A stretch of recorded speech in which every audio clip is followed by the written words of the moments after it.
आज हम यूजीसी के पूरे मतलब को समझते हैं। यूजीसी का विरोध सवर्ण समाज क्यों कर रहे हैं और यूजीसी क्या है, आइए इसे पूरे बारीकी से जानते हैं, समझते हैं। वीडियो शुरू करने से पहले आप लोगों से एक छोटी सी अपील करना चाहूँगा।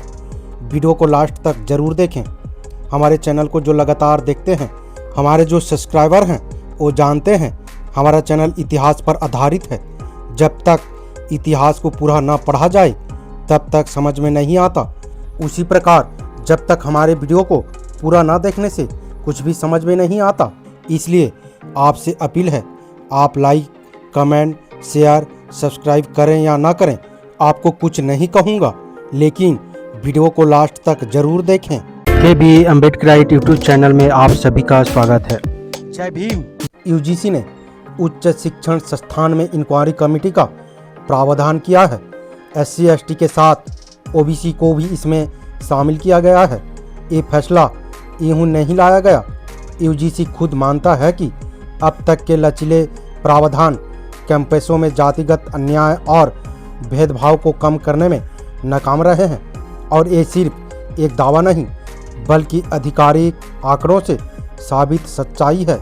यूजीसी के अनुसार 2019-20 से 2023-24 के बीच उच्च शिक्षण संस्थानों में जातिगत भेदभाव की शिकायतें 118 से ज़्यादा बढ़ी है और 173 से बढ़कर 378 हो गई है।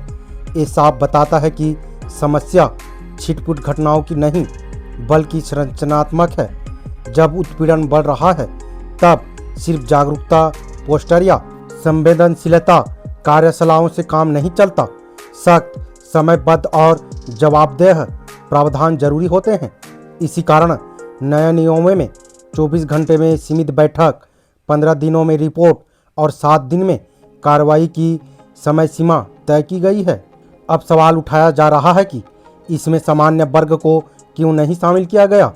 ये ठीक वैसा ही सवाल है जैसे महिला उत्पीड़न रोकने के लिए बनी वुमेन सेल में पुरुषों को क्यों नहीं शामिल किया गया। वजह साफ है, जातिगत उत्पीड़न का ढांचा ऐतिहासिक और सामाजिक रूप से SC ST OBC के खिलाफ बना है। ये बहिष्कार नहीं बल्कि उस असमान यथार्थ की स्वीकारोक्ति है जिसे सदियों तक सामान्य बना दिया गया है।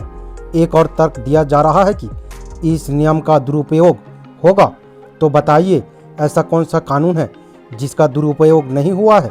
RTI, श्रम कानून, महिला सुरक्षा कानून, सबके दुरुपयोग के उदाहरण मिल जाएंगे, लेकिन दुरुपयोग की आशंका न्याय से इनकार का आधार नहीं हो सकती।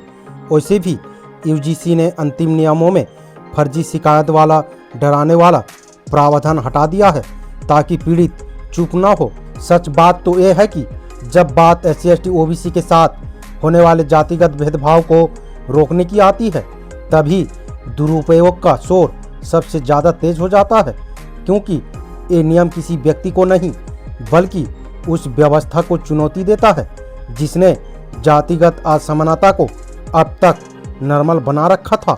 कैंपस में समता भाषणों से नहीं बल्कि सख्त, जवाबदेह और लागू होने वाले नियम से आएगी। इधर तथाकथित ऊंची जात कहे जाने वाले सवर्ण यूजीसी का विरोध कर रहे हैं और उधर SC ST OBC मूल्यवासी Bahujan Samaj धर्म बचाने में व्यस्त हैं। किसी कथावाचक के गपुड़ गाथा सुनने में मस्त हैं। दरअसल हाल ही में मोदी सरकार ने एक बिल पास किया। उस बिल का नाम है यूजीसी। ये बिल उच्च शिक्षा संस्थानों में SC ST OBC मूल्यवासी Bahujan Samaj के लोगों के प्रति हो रहे रैगिंग, अन्याय, अत्याचार, ऊंच नीच, भेदभाव, जाति पाति पर हो रही उत्पीड़न को खत्म करके समानता की पक्ष में है। पहले उच्च शिक्षा संस्थानों में छोटे जात के लोगों के प्रति दुर्व्यवहार किया जाता था। ऊंच नीच, जात पात, भेदभाव के चलते लोग अधूरी पढ़ाई करके छोड़ देते थे, आत्महत्या कर लेते थे, जात पात के शिकार हो जाते थे। रोहित वेमुला और डॉक्टर पायल तडवी इसका मुख्य उदाहरण है। ये बिल पहले अगर पास हो जाती और लागू हो जाता तो आज हमारे बीच 2 होनहार स्टूडेंट जिंदा होते और देश दुनिया में अपना नाम रोशन कर रहे होते, लेकिन जातिवादी मनुवादी ने उनके जान ले ली। ऐसे तमाम जो स्टूडेंट हैं सारा देश भर में जूझ रहे हैं और जात पात का शिकार हो रहे हैं। उसी को रोकने के लिए सरकार ने ये बिल लाया है, लेकिन कुछ तथाकथित जातिवादी लोग इसे विरोध कर रहे हैं। अब उन जातिवादी लोगों से मेरा कुछ सवाल है। क्या SC/ST OBC हिंदू नहीं है? जब तुम लोग जाति भेदभाव नहीं करते हो तो UGC का विरोध क्यों कर रहे हो? जात पात छुआछूत खत्म हो गया है ये कहने वाले UGC का विरोध क्यों कर रहे हो? जब तुम लोग SC/ST OBC का नंबर नहीं काटते हो तो UGC का विरोध क्यों कर रहे हो? जब तुम जाति के नाम पर रंगीन उत्पीड़न, अन्याय, अत्याचार, शोषण, बलात्कार नहीं कर रहे हो तो UGC का विरोध क्यों कर रहे हो? जाहिर सी बात है, मनुवादी लोग कुछ स्कूल, कॉलेज, यूनिवर्सिटी, तमाम तरह के शिक्षा संस्थानों में SC/ST OBC मूल्यवासी बहुजन समाज को दबाने का काम करते हैं, शोषण करने का काम करते हैं। और जो भी बच्चा ये सब सहन करते हुए अपने कड़ी मेहनत और संघर्ष के बाद आगे बढ़ जाता है तो उसे आरक्षण की बदनाम करते हैं। अगर ये बिल पास हो गया तो ना ये जाति के नाम पर शोषण कर पाएंगे, ना ही कोई द्रोणाचार्य बनकर नंबर काट पाएगा, ना ही अन्याय, अत्याचार, बलात्कार कर पाएगा। अगर ऐसा करता है तो इन पर सख्त कार्रवाई की जाएगी।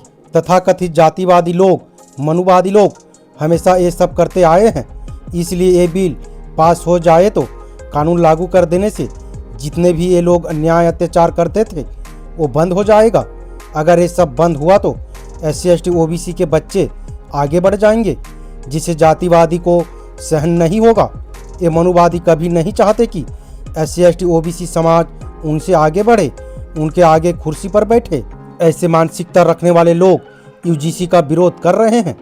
संविधान में समानता, स्वतंत्रता, बंधुत्व, न्याय, गरिमा की अधिकार होते हुए भी आज़ादी के 70-80 साल होने के बावजूद भी हमारे लोगों के प्रति अन्याय, अत्याचार होते रहते हैं। इस गणतंत्र के मौके पर, गणतंत्र दिवस पर जिस संविधान को बनाने में 3 साल न जाने कितने संघर्ष किया, वो अपने समाज, भारत के सभी नागरिकों को और महिलाओं को समान अधिकार दिलाया। उस संविधान के निर्माता, राष्ट्र शिल्पी, महामानव बाबा साहेब डॉक्टर भीमराव अंबेडकर की वजह से दुनिया के सबसे बड़े लिखित संविधान तैयार हो पाया। जिस इंसान के वजह से राष्ट्र निर्माण हुआ और सन 1950 जनवरी 26 तारीख को संविधान लागू हुआ और उसी दिन को हम गणतंत्र दिवस के रूप में मानते हैं, जानते हैं। लेकिन उस 77वां गणतंत्र दिवस पर, गणतंत्र के मौके पर महाराष्ट्र में भाषण के दौरान एक नेता ने तमाम महापुरुषों के नाम लिए, उन्हें याद किया, लेकिन जिस महान इंसान ने संविधान का निर्माण किया उसी का नाम लेना जरूरी नहीं समझा। ये महामानव बोधिसत्व क्रांति सूर्य बाबा साहेब डॉक्टर भीमराव अंबेडकर की अपमान है। वहीं पर माधवी जादव ने ये बाबा साहेब डॉक्टर भीमराव अंबेडकर की अपमान है कहकर मंत्री गिरीश महाजन को विरोध करके बहादुरी का परचम लहराया और कहा, मुझे सस्पेंड कर दो, लेकिन बताओ बाबा साहेब डॉक्टर भीमराव अंबेडकर जी के नाम क्यों नहीं लिया। ये कहते हुए मंत्री से माफ़ी मंगवा ली। सैल्यूट है ऐसे महिला पुलिस को जिन्होंने बहादुरी का परचम लहराया और अपने ड्यूटी और कर्तव्य का पालन किया। वीडियो आपको कैसी लगी अपने राय कमेंट बॉक्स में ज़रूर दें। वीडियो अगर पसंद आए तो लाइक करें, हाइप करें और सब्सक्राइब करना ना भूलें। अगर फेसबुक से देख रहे हैं तो हमें फॉलो करना ना भूलें।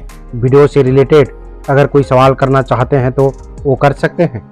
हम प्रयास करेंगे कि आपकी सवालों का जवाब दे सके, वो चाहे कमेंट बॉक्स के माध्यम से हो या फिर वीडियो के माध्यम से। अगर इस वीडियो में कुछ जानकारी मिली हो तो अपने दोस्तों के साथ शेयर करके उसे भी जानकारी दे सकते हैं। हमारे हौसला बढ़ाने के लिए और मजबूत करने के लिए हमारे चैनल पर ज्वाइन करें। हमें आर्थिक मदद करने के लिए थैंक्स की बटन दबाएं ताकि हम अगले वीडियो आप लोगों तक ला सकें। वीडियो में अंत तक बने रहने के लिए बहुत बहुत धन्यवाद। जय भीम, जय संविधान, जय मूल निवासी।